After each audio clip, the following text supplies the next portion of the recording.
এই দেখো গোপু সোনাদের অভিষেক করা হয়ে গেছে। তো আমার মা প্রত্যেক বছর নিজের হাতেই পুজো করে, নিজে পুজো করে একটু শান্তি পায় মা যেটা বলে।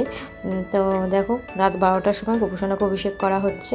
আর যেটা দেখলে নারকেলের মধ্যে রাখা ছিল গোপু সোনাকে, আমাদের প্রত্যেক বছর ওইভাবেই করা হয়। যেটা হয় না যে মানে মায়ের পেটের ভেতর যেটা থাকে ওরকম হিসেবে রাখা হয়, রেখে ওকে 12টার সময় নতুন করে ওকে মানে ওখান দিয়ে বের করে ওকে জন্মদিন ওর পালন করা হয়। তো দেখো ওকে এবার গোপু সোনাকে সাজানো হচ্ছে নতুন